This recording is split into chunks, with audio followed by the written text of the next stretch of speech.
Hey guys, put your hands up because I sense an AK-47 is around. Sorry, yeah. That nickname is just kind of stuck with me now, so you're going to be known as that for the rest of your life, probably. AK-47 sounds good.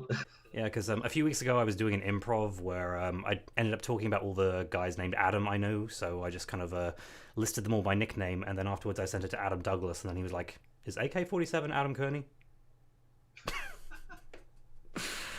Yes, I should. Okay, guys. Today, this interview will be a bit of a learning experience for me because I don't know too much about my guest here, but this is Adam Kearney, right? That's the right way to pronounce it. Yep, that's it. Yep. He is a cinematographer and owns AK Productions up in Ballymun, right? Yep. So, why don't you introduce yourself to everyone? Oh, fuck. Yeah, so I suppose my name's Adam. I'm 19 and I'm a professional DP or director of photography, whatever you want to call it. Mhm. Um, I own my own video production company. I do a lot of DP work, whether that's short films, corporate videos, music videos. I do a lot of that. Um, and yeah, just a big passion for filmmaking in general. More, I mean, obviously, my focus is cinematography, so Mhm. um, that's where I put all my time into. So Did you have that passion at a young age, or is it something kind of relatively new? I've always had I've always had a passion for films, 100%, and like how films were made and stuff. But Yeah. it was kind of one of those things. When you're in school and you're kind of like afraid to pull the trigger on something what people Oh, might yeah. think and all that bullshit. You know yourself, you're young and naive. Um, so then kind of school ended, college started. I was doing a degree in computer systems and hardware. Um, so yeah, then I was like, fuck it. Let me just go online. Let me buy a Canon 200D and let me just pick that up. So that's where it all started. So I mean, I dived into the deep end from the start. I got my camera. Within days, I was doing shoots. Within days of getting the camera, didn't have a fucking clue what I was doing. Ah, Was that's how you shooting learn, on right? auto. Was shooting on auto. So then that happened. What do we talk? Late 2018. Ah, Um, so then, so then for the next 6 months, 6 to 8 months of my life, I was doing all free work, and the amount of shoots I've done in that time was absolutely crazy. Probably talking at sometimes 3 or 4 shoots a week, um, and that's including full time college as well. So that's kind of where where I started. Had to put the hours in. I didn't want to be like I see a lot of people get into the industry, and it's kind of like they'll kind of try to do everything, or like yeah. they'll they might record sound on the set of a short film, and then they might do a bit of acting or whatever. They might try to hand a bit direct, and I kind of knew what I wanted to do Mhm. before I pulled Focus the on one thing. trigger on anything. Yeah, and yeah, then it just was like even now, like just eat, sleep, and walk, um, cinematography. Like if I'm not working, I'm editing. If I'm not editing, I'm color grading. If I'm not doing that, I'm on YouTube watching the likes of Roger Deakins. Like his work is absolutely incredible. Um, who's what's his name? Tarantino's cinematographer. Oh, God. We're going to Something remember it as soon Richard. as we stop rolling. Yeah, something Richardson. You always forget when the cameras start rolling. Fuck's sake. Mhm. So yeah, so then after about I started the production company straight away. It was kind of like I had it made and good to go and stuff like that, but I wasn't really promoting it. It was kind of just sitting there because I knew that that's how I wanted to brand myself from the start, instead of just going like oh yeah, I'm Adam Kearney, whatever. Um, so that was the goal from the start, to actually build a brand and a face. So yeah, then after about 6 months mark, I started. to get some paid work. Obviously, like over that 6 months, I'd get small bits here and there, but the Yeah, main thing for me was just output. It didn't really, that way. I like think building your people, CV as well. especially, yeah, especially when they're starting off, people are too worried about the kind of money side of things. Hmm. Um, I've definitely made it all back now, but if I was to say, I probably spent a solid, like, I've lost like 2 grand in that 6 months, like just working, travel. Like I'd be going up to like Kerry to shoot and stuff like that. Just whatever I could get, I would take, you know. And if that means obviously if I could afford it at the time, if that means I had to put myself up for a hotel for that night just to do that shoot, it is what it is, or whatever. Um. So I mean, I think that's where the passion does come in. So then, as I was saying, I started to do some paid work. Um, just small things, kind of lower budget music videos and stuff like that. Some corporate gigs here and there. I still wasn't at a great level. For my standards, I wasn't at a great level. Um, I expect a lot of myself all the time. I mean, I'm working, working, working. But yeah, so basically the paid work started happening, and obviously, like, that this is where you really learn. You kind of fuck up here, you fuck up there. Yeah. You have deadlines to meet and stuff like that, you know. Um, so yeah, that was really fun. And then the back end summer 2019, then that's kind of where I start getting more serious. So I got picked up by a media company called New Air TV. Oh. Um, they're they're big enough for Ireland. Like they're kind of in the music slash urban scene, and they just produce content, music related. So whether that's music videos, whatever. So I'm a cinematographer for them, and then obviously for my own company. So yeah,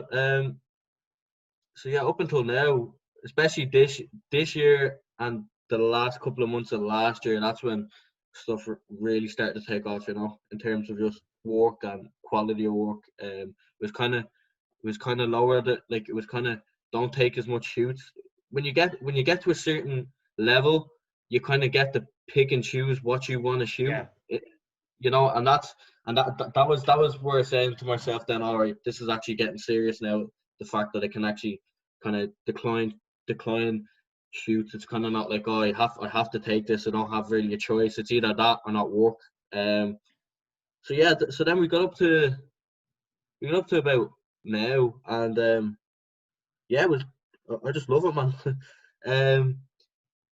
I've had probably I'd say over 200 shoots at this stage. Yeah. Mhm. Right, well, having seen your work, oh yeah, guys, he is fantastic. Definitely do check his work out. Won't stop loving you until the day I stop eating. Your heart is ripped to pieces and it's so hard to conceive it. Ooh, I wanna talk to you, baby, yeah. I'll have a few links somewhere.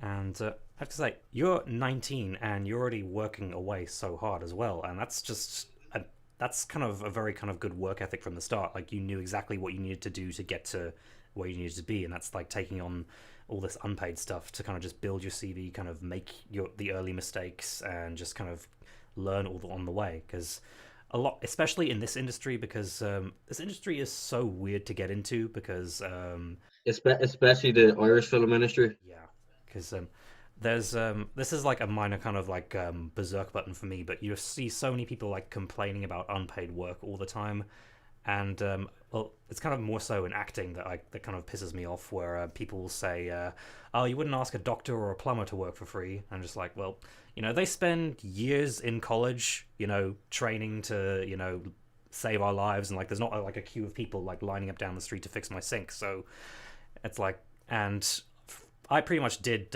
one day decide, yep, I'm going to be an actor. And I was just, it took me a long time to kind of work towards auditioning anyway. But anyone off the street could come up, decide they want to be an actor and say, oh, yeah, give me all this money for it. So you do kind of have to work your way up and just like put in the hustle. And even after this is just from my own experiences anyway, even after you think you've gotten a break, then sometimes you might still have to do the unpaid stuff. But Oh, 100%. honestly, for me, I don't mind doing the unpaid stuff because I kind of try to think about, what is this going to involve? What is this going to do for me? Because even how we met, I was doing I can remember I was up in Donegal rapping on my first feature film, Spears. Anyway, look for it whenever it gets finished. Stupid lockdown. Yeah, and a guy that we both love and adore and worship, Jordan Lennon, sent me a text saying, "Oh, hey, I'm doing a short film in a couple of days. Do you want to come down for this?" And I was like, Jordan Lennon's the man. okay, I'm gonna have to get up at 5 o'clock in the morning, walk to the bus station, and just go all the way from Donegal to Coolock. But yeah, working with Jordan was just like, yeah, I want to work with this guy. Yeah, funnily enough, we met in film school. Yeah, so that was kind of just another thing. I've known of Jordan for years. You kind of seen him around. I've seen bits of his work, especially the Nutters. Yeah, that's how I know him from. That done numbers, man. Well, what's it on? It's like 350k views or something crazy. Yeah, it's on TV Tropes now and all. But yeah, I was like, right, let me just do a HND in film production. It was kind of like we're a year in now, done.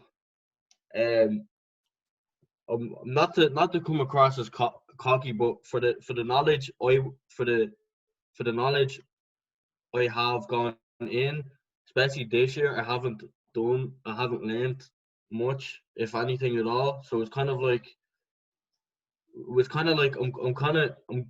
I'm contemplating whether to finish it in terms of like finishing the last year.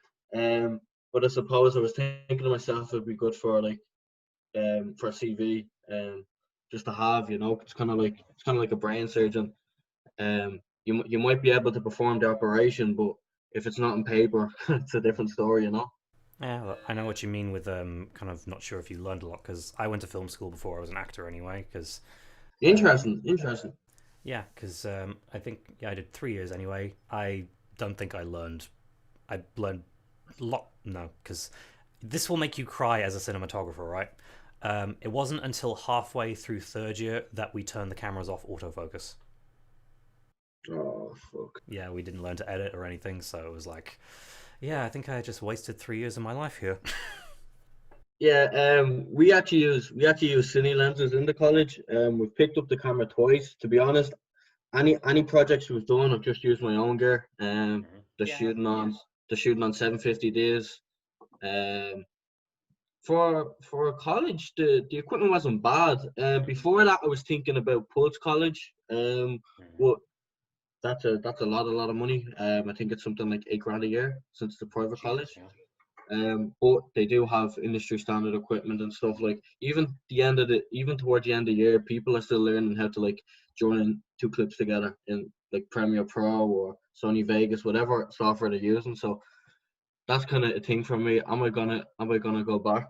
I'm starting to get to a stage now where my portfolio is starting to take shape where I want it to be in terms of quality. I mean, I literally have about a terabyte of work just sitting on my hard drive. And this is all completed videos. This doesn't even include the raw footage I have. So I mean, I have plenty of work, but for the in terms of quality, there'd be obviously a lot less, in my opinion. Especially over the last 6 months now, I've done some really good work and some good shoots. One that stands out to me is an artist by the name of Harrison Paul. We shot his single "Amazing." When the rain fall, baby, it's amazing. We shot that up in Bray, close to you. It was a 2-day shoot. I was DPing for that. I got a director in, one of my good friends, Mark Antka, shout out to him. He is a creative god when it comes to creative direction. So we made it up there, and anyway, some pub was grand, and they have like a loft upstairs, and it just felt. Can't take it in, but it's right beside Bray Boxing Club. Right beside Bray Boxing Club. Yeah, the Harbour Bar. That's it. Yeah. So many things in that. We went downstairs. We talked to the owner. and we're just like, would we be able to use this space upstairs for maybe a couple of hours today and tomorrow? And they were really helpful, and they were like, yeah, no problem. Came up, accommodated us for anything we needed. Yeah, that was a great shoot. So I think it's about first day was about 6-7 hours. Um, and then second day was at the beach right beside the harbour. Yeah, I just love the set design of that particular video and the whole aesthetic. It really matches the song. Um, so then obviously on the production company side of things, it's kind of handy. I mean, like if I get work, like I'll have somebody come to me to DP something. Um, I normally will like source like my director or my gaffer, stuff like that. Whoever I need. So yeah, I have my, especially I'm at a point in my career where it's just like quality. If it takes if a shoot takes 2-3 days, it takes that. It is what it is. I let people know that before like booking in with me, because I need to get the work where it needs to be, whether the client's happy with it or not. You know that kind of way. So then I have my go-to people. I go to like if I need a director, I have like Mark there. I have Sequence, I have Ghost, some of the guys I work with, and then even for acting, I have the likes of you, I have the likes of Jordan, talented guys. So yeah, I'm hoping to kind of work on a couple of passion projects this year. Um, me and Jordan have a new music video coming soon. This June, I think it's in pre-production the last couple of weeks. Um, and I can assure you that video is going to be crazy. The amount of time and effort we put into that already. We haven't even rolled cameras. Yeah, we have we have a concrete plan. Shot list has been done, treatment, concept, everything. So it's just waiting until this lockdown on the 18th, I think, starts to lift, so then we can get the ball rolling on actual production. So yeah. Okay, so yeah, I was going to ask this earlier, but I know for me anyway, there's like there is the film or the films that kind of was like, yeah, this is the industry you want to work in. So do you have a film or anything in particular that kind of really inspired you to go, yeah, this is what I want to do with my life? A particular film? Oh, Any or TV show, yeah. um,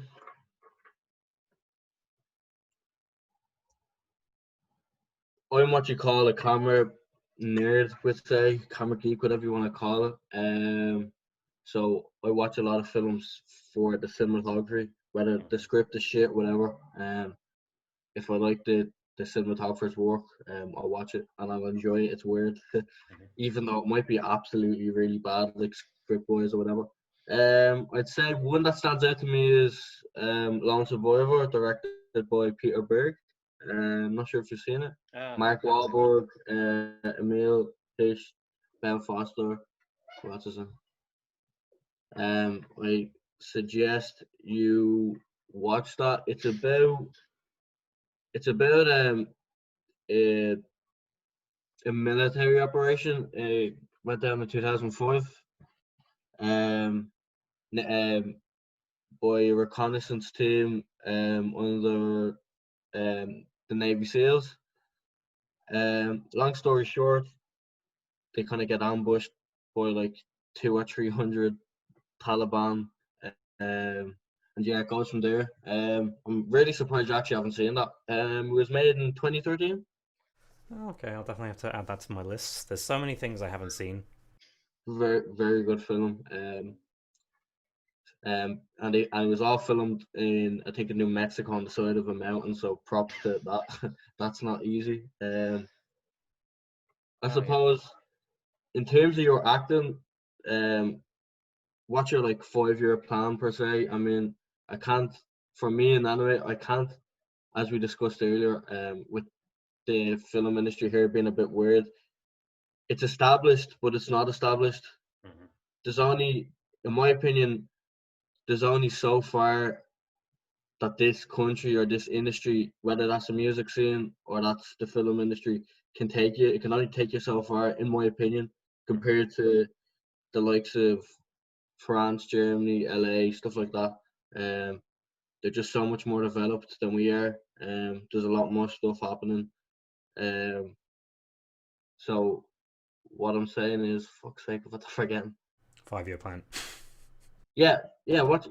I suppose, what is your 5-year plan? Well, the sad thing is I'm going to have to probably move sooner rather than later because, I don't know, if you can tell by my accent, I wasn't born here. English, yeah, 100%. Irish family, though, so, pretty much what I've noticed about the writers over here is they joke that all writers are 2 decades behind anyway, so, and Ireland's kind of been it was a very homogenous country up until the late 90s when there was the economic boom, Celtic Tiger, whatever. So a lot of the writers kind of haven't taken note of the fact that there are other nationalities and ethnicities living over here. So there's a lot of parts that, you know, I'm just simply not going to be seen for because I don't have the accent and I can't do the accent. I can do loads of other accents, but Irish accents, cannot fucking do them, sadly enough. So that means I'm pretty much going to have to move to the UK or America in some way. But, you know, I'm okay with that because, you know, I think I would like to try it just, you know, just to say that I gave it a go. And if I don't like it or it doesn't work out for me, then I can say I gave it my all, because that is what I try to do with everything I set my mind out to do anyway. And, the way I see it, you can't just suddenly just go, oh, hey, I'm going to move. You have to kind of build towards that anyway. So, like, I The things in place, finances, stuff like that. Yeah, because my mentor Ross Grant over in Manchester, he says that the best way, if you're going to like move from one industry to the other, the best way is to get established in your own industry, and then transitioning will be so much easier. And so I do kind of have a lot of things I think I'm kind of on the horizon of. Not sure if that's the right metaphor, but like on the verge of something, you know, because I just rapped on Spears and loads of people are interested in that. I've seen that went into New York Film Festival. Is that film? No, that's just the short film I did last year. Oh, must, if it's got accepted for the New York Film Festival, it must be decent. Yeah. So that's my first time playing an autistic character actually. Because I am on the spectrum myself. So, and where was I? Yeah, because what was I saying? Yeah, because I can sense that there is stuff that's going to pay off for me in the long run, but I still need to kind of work towards getting to that level where once I transition to the UK or Los Angeles, then I'll have a leg up over, you know, if I just go now and just kind of hope for the best.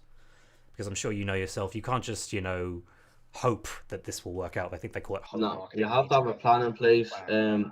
Your work has to speak for itself. It's kind of one of those things where I should be able to see your dialogue pieces or your show reel or whatever and go, okay, I want him in my next project, or he has a lot of potential. That's kind of the main thing. You kind of want somebody with connections that can kind of see something, or even if it's just somebody that can introduce you. That's why even maybe, I don't know, on a whim, you see something. I'm going to start doing some DPs over in like LA that are doing a lot of stuff, but they're not necessarily blown up. I mean, even the best DPs in the world in terms of social media, they're not going to be blown up, so they're kind of easier to get in contact with. So even getting in with them, whether that's just a couple of conversations online, and then just explain, look, hey, look, I'm moving out to LA or wherever, and get in with them. Maybe, I don't know, maybe do a few free gigs as their second AC or something like that. You know, it's funny you say LA. That is funny. My 5-year plan. I just feel like, as I said, I'm getting to that point now where you can't, in terms of cinematographer, you can't get much further, and even the industry standard stuff. This is just my opinion. The industry standard stuff that's coming out is just way below everyone else. It's unbelievable. I don't think there's enough time put into production over here, or it's a lack of funds as well, you know. In terms of like Screen Ireland, or what you can get like 50k for a film, whatever. BAI will give Yeah, BAI would give you like maybe 80,000 at most, I think. And we bought now in the actual industry that's considered no budget, literally. Um, so I don't know. I don't know if it's the lack of creativity with scripts, or I don't like to speak out of line of stuff I don't know my shit about. So, what do you think it is? I guess because I don't know. I think a lot of people might be maybe kind of discouraged because we're not like Los Angeles or London. We don't have a studio we can pitch to, you know. Because if you hear about Stranger Things, right? I think the creators they pitched it to so many networks, and Netflix was the only one that would take it on because they had so many opportunities, you know, to pitch. Okay, this person doesn't want it, we try this person, but over here you don't have as many to pitch to, so you either have to kind of like make it yourself, self-funded, no budget, or else you know try to kind of get these like very limited funding opportunities. So maybe there's just a lot of fatigue as well, because I think you know if you can be like really passionate and kind of gung-ho for a while, but then if you feel you're not getting anywhere, you kind of just you maybe lose interest or some, if that makes any sense. that's what I see with a lot of people. Like, even the likes of film school, you may just get somebody's interest, hit you up as like, seen your work, I'm looking to get into it. Um, would it be cool if I came on one of your sets just to maybe do some BTS or whatever? And I'm always trying to help people out because I know what it's like to be in that position of just starting out, or like you're not getting anywhere with it. And like it's kind of like you'll never hear from them again, or they'll come out to like one set and like you'll never see them again. It's kind of like they're not um prepared to put the work in. Like me, like my social life the last year, even the likes of Jordan, and like he's a good friend outside the industry, um, has been non-existent. And I think as much criticism as I may get for it, I mean, I think it's necessary if you're serious about getting anywhere with it. I'm not talking about this country. I'm talking about kind of internationally. Obviously that's further down the line, but these are the sacrifices that need to be made. And people don't realize like Oh, I 100%. may be I may be well known in the industry here or whatever, and like oh yeah, like I might get people going, yeah, his work's great. I go off to LA and it's a total different story. Not in terms of the quality of work, like I may be a runner on sets for a year. I may be uh, cleaning spilled coffees and stuff, and that's where people struggle. With me, I just take my ego out of it, because I know. I mean, for me and anyway, that's the type of stuff. If I was asked to do to get the opportunity I was looking for, I would 100% do it, no problem. Don't pay me, whatever. Just give me a time. I'll be there. I'll do what I got to do to get to where I want to be, and that's where I think especially in this generation, the commitment of people's work or whatever has just deteriorated slowly. I'm not saying everybody. I'm just saying from the majority of what I see, like very few people like yourself or like Jordan that like people almost don't understand. Like people like us like really like really will do whatever we got to do to get to where we want to be. And like I'm sure like for the likes of you and me and Jordan, like it's not about money. Um, like the way I see it, my work speaks for itself. It's like obviously I'm getting paid over here, it's good money, all that, but in terms of over there, like the money's gonna come eventually, you know. It's not like You don't do the job for the money. yeah, I wouldn't be worrying about that. If you're doing the job for the money, you're gonna half arse it. Um, Because thank you for my serving. You ever hear of the filmmaker Wes Craven? haven't heard of it. No. Well, fantastic horror director anyway. Directed all this first Nightmare on Elm Street, directed Scream and all those sorts of things anyway. Oh really? I think, yeah, I can't remember which film it was. I think it was a werewolf film called Cursed in 2005. And I think he wasn't really interested in it, but the money being offered was good. And I think the production was such a nightmare. You know, I think it had to be basically shot twice and like two films spliced together. And afterwards he says, this is why you don't do something just for the money. 100%, 100%. A lot of people. I mean, I think money corrupts a lot of people's passion or minds. I suppose to get to where I want, you got to get to a certain level, and it's just the love for it, like the actual art for it as well. Like I'll always like even if I'm happy with a video, I'll sit back. The client may be happy, it may be out. I'll sit back and watch that maybe 50 times and go, okay, this is a good piece of work, no doubt. What could have been done better? And I can tell you, the day I tell myself that I can't do better is the day I'll stop. Um, you you can always do better. The likes of like as I've talked about earlier, Roger Deakins, top three cinematographers of all time, in my opinion, 100%. Um, he is an absolute master when it comes to cinematography. Um, he can do better. Even at the level he's at, um, everyone can do better. I mean, you can be acting in the next Hollywood production tomorrow, and you could absolutely nail it. It's news to you, huh? You could nail you could nail it, but there's always something you can do better. I mean, as you're an actor, something that comes to mind as a really good dialogue scene where the acting was crazy, and I don't know how he didn't get an Oscar for it. Are you familiar with the film Django? Django Unchained. Mm-hmm. Yeah, it's the one Tarantino film I don't like. Oh, really? I can appreciate the acting in it though. What's your opinion? What's your opinion on the tabletop scene, the skull on the tabletop scene? That Is that where he that's one of his hand in real yeah. That's in my opinion. That's one of DiCaprio's best performances on screen.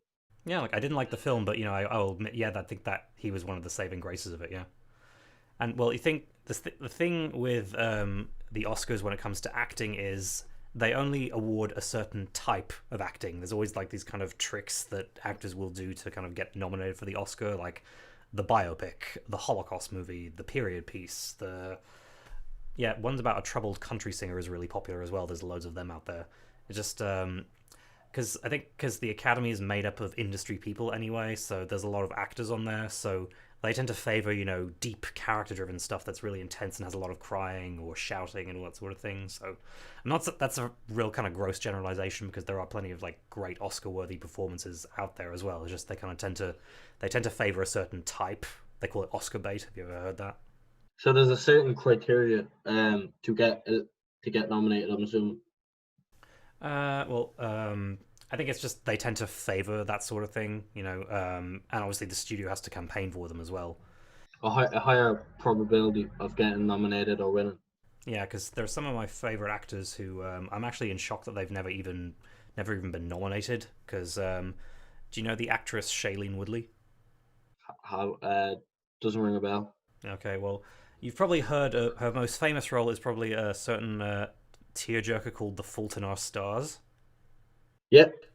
Yeah, and after I watched the film anyway, okay, I made the mistake of watching it on a very crowded bus trip, and I had to switch it off before the end because this poor old dear next to me was getting all the waterworks. So, and afterwards I read that they actually tried to campaign to get her a Best Actress nomination, and after seeing the performance, I was like, yeah, she should have been nominated, but I think the fact that it was, based off a book for teens, and, it was kind of marketed more as like a teenage film, that kind of made people kind of turn their noses up at it, and it's like, oh, it's not art, it's just entertainment, but there was a lot of substance in there as well. And another of my favorite actors is Joseph Gordon-Levitt, and every performance I see him in, like 500 Days of Summer, Inception, Stop Loss, Looper, Brick, all these fantastic performances, he's never been nominated once, and I'm just kind of in shock. But again, at the same time, kind of like what you say, don't do the job for the money, you don't do the job for the awards, you just trust, create the art. And because I can tell you a fun story from, because I'm part of a filmmaking group based in Bray called No Wi-Fi, short for North Wicklow Films. And this is like late 2018 anyway, and we had an autumn filmmaking challenge where you were given a prop and you had to write a story based around the prop, and everyone was split into groups, and then you just made the film. And I was the writer for our group, and my prop was heart, so I ended up writing a story that was basically a vampire Sleeping Beauty story. And we found this fantastic location in Wicklow Town, like an old ruined castle, and we got an art director on board, and I got to be a medieval knight as well. And one of my great friend Sephora Castro, she nailed playing the vampire, and it was just like such a great day on set. And You'll have to send me that. I'd be interested to see the finished piece Yeah, like it's if probably if you have it. yeah, technical out of the technical stuff, that's probably the thing I'm proudest of. So I was just writing and starring in that. I didn't have a hand in production or anything, but yeah, we were just having fun on set, just everyone knew what they needed to do and where they needed to be, and what they had to do to kind of bring it all together. And we actually finished 2 hours ahead of schedule. Deadly. That's great. That's you normally see people going. Even myself, you go over schedule a lot. Um, and that Yeah, when I finally got to see the finished film, I was like, wow, I really enjoyed this. I had no idea how it was going to turn out, and the art director, a fantastic woman called Caroline Hill, who I'd really recommend. We were working on another film back in October, and I just kind of asked, oh, so out of all the stuff you've kind of been art director for, what do you think? She's like, oh, that film. It's called Skrios anyway, and that just kind of meant a lot to me, because it was a film we were just all happy, working together, having fun, creating something that we hoped would be good, and then it turned out so well. So we can just kind of look at it and be very proud of it. And obviously, there's always going to be things we could have improved on, but I think as it is, like, I'm so proud of how it turned out. I'm sure there's plenty of things that you feel. 100%. People don't understand the work that goes into any sort of production, whether that's low or high end. Like, I mean, I'm sure you guys were shooting for several days, or post production was a lot, and like takes after takes after takes.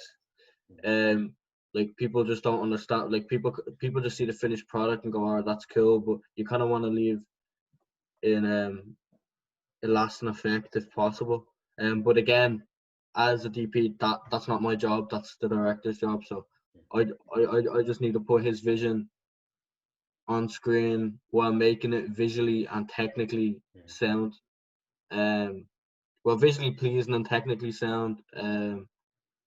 So I suppose, I mean, I do a bit of directing myself, but that only be the kind of the music video side. I wouldn't consider myself anything like a director. Yeah, me neither. Even if you ask Jordan, like, I'm just a pure cinematographer at heart, and that's it. So I suppose it's funny that you said earlier as well that your college only started manual focus in the third year. Fuck's sake! I could write a whole book about the shit that went down there. But, What college was this? I'll tell you once we've stopped rolling. Yeah, sounds good. You don't want to get yourself. I will be charitable, though. We were only the second year the course was up, so there probably was a few kinks there anyway. So yeah, I feel I have a weird thing with autofocus. For photography, it's fine. It's kind of needed for photography. You're not going to be able to take sports photos or anything like that, manual focusing. I just feel on the video side, it almost gives the operator, whoever, like a false sense of security. I just don't like the look of it either. Even if it's something like, I don't know, like Sony A7 III has like one of the best autofocus systems in the world right now. Or the Canon dual pixel autofocus is really good as well.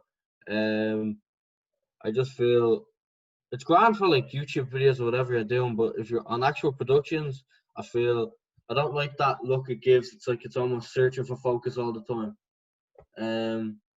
But then again, there's a lot you can do with it and can't do with it. But I just like to have full control all the time. I shoot manual, focus manual. Like, if I need, like, if I can't get the job done, I'll attach a wireless follow focus, and I'll get in a focus puller or a second AC. But yeah, I suppose my question to you is, in your opinion, what makes a good DP? From your experiences, or just your opinion in general? well, I guess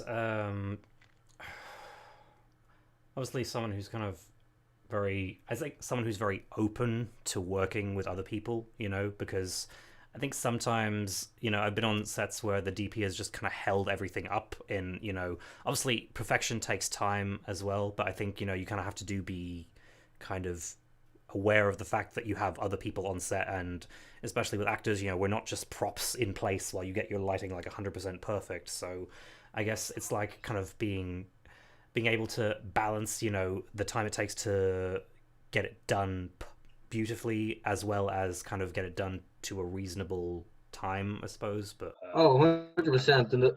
In the industry, even over here, if you can't get the shot they're looking for a second or third time around, you're gone, and you'll never be recommended for anything ever again. This is where you really got to make sure you know your shit, taking an industry standard job. I've had it myself, but I just make sure I do the pre-production necessary. I make sure I have my shots down, and I don't fuck up. It's kind of that thing before you come on set, and before, like, it's kind of while you're setting up, you're taking your time. Like, I don't know if you've noticed. Obviously, that short film we done together was one room, so it's kind of hard. I normally take myself away from everyone for maybe just while I'm setting up. I'll set up grand, but while I'm setting up, that gives me time to get in the mindset I need to get in to perform at my peak. Um, I don't know if we should be saying this on here, but yeah, trouble wasn't too risque. trouble wasn't great. I won't get into it too deep because there's a lot of politics outside of here that may cause. But Basically, hanging yourself. yeah, we'll say it was an experience. It was kind of one of those things where, like, it was a college project, so that's like I was kind of like I was there to help out, obviously, but then obviously because it was college, it's kind of a weird thing. It's kind of when you put, like, Bobby, think of this. So if I put you in a room with somebody that's been acting for 2 weeks and expect the two of you guys to do a dialogue scene really well together, and then on the production side of things, there's like a director that's only started, and then like a DP that's seasoned, and then let's say like a boom operator that's never picked up a boom pole in his life. Just because he's there, stuff like that. You get me? I think there's a time and a place. Like, if it's short films, I think more time should be taken, and then the whole. I don't know. What did you think about the whole thing? I mean, like, just being honest about it. I could tell things were a bit tense anyway. Well, again, I think you guys were under pressure for time as well, because you thought we'd have half an hour more, and then they kind of said, "Oh no, you got to be out." Well, we thought we had 2 hours more. Oh, right. Okay. Yeah. Yeah, there was that big of a gap. Yeah. I think Jordan even said that, like, when I had him on here, he said that he felt that he kind of put too much into the script, not enough, and both too much into the script as well, kind of for what it was. It's a story that needed to be longer and kind of less dialogue heavy for the duration of the short film. Like, it's only like 6 minutes or something. I suppose, like, even if you see the short film I DP there, again, I wasn't using my own camera. It's a 250D, so quality's a bit lacking, but it is what it is. You can kind of see the difference in that. I suppose, what did you think of that short film? Yeah, I loved that. I loved that it had no dialogue. Yeah, it was pretty interesting. It was fun to shoot. Because actually, the film I was just telling you about, Skrios, that had no dialogue as well. Deadly. That's why we finished 2 hours ahead of schedule. We didn't have to worry about sound.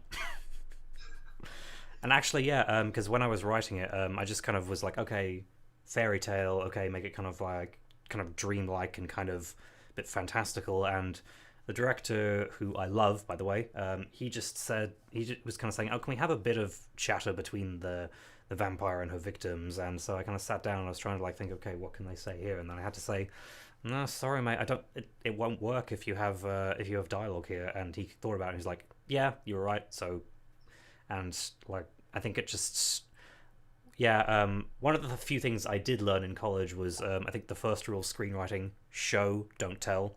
And you can always tell when an actor is, well, obviously, a lot of actors write as well, and you can always tell when they're coming from a theatre background and they try to write for film, because there's usually a lot more dialogue. Well, that's just, it's different mediums, you need that in theatre, and like, even I'm guilty of that as well, like, when I write my first drafts, I have to get into the habit of not showing people my first drafts, because sometimes when I finish something, I can be like, oh yeah, I finally got it finished, yeah, like, show everyone, and then I was like, no, kind of like, leave it for a while, read back through it, because there's always stuff that you need to cut or you need to change, and then that's when you pitch it to someone. Like my whole thing is, if we do a half an hour short film and that takes 30 days to shoot, so be it. I don't care. If that's what it needs to get to where it needs to be, perfect. You know, that kind of way. So I suppose that's my goal at the minute. But I have to say, just this is where the industry lacks. It's so hard to find people that are serious. You know.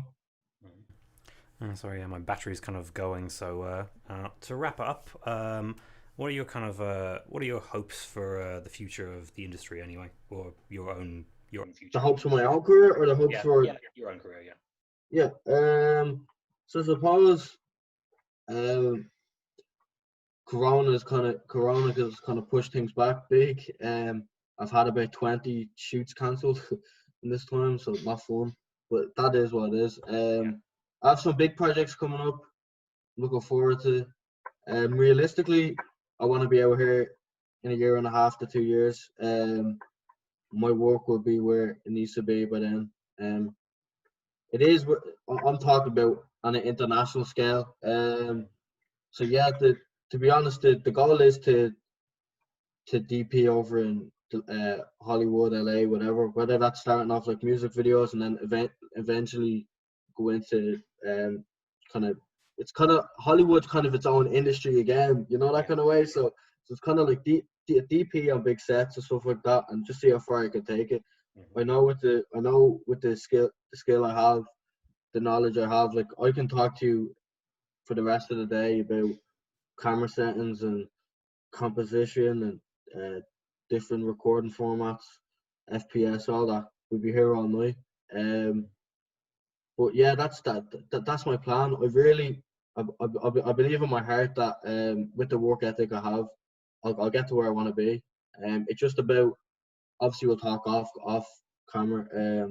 It's just about putting the stuff in place to get over there. You know, that kind of way. So obviously you need money, and I'm gonna try to get some. Next 6 months I'm gonna work on just getting friendly with a few people over there. You know. So yeah, that's really it. Well, thank you so much for coming on here. This was a learning experience for me. You're the first cinematographer I have on here, so... That's been a pleasure, Bobby. It's been a pleasure. Cool. Stay safe, guys.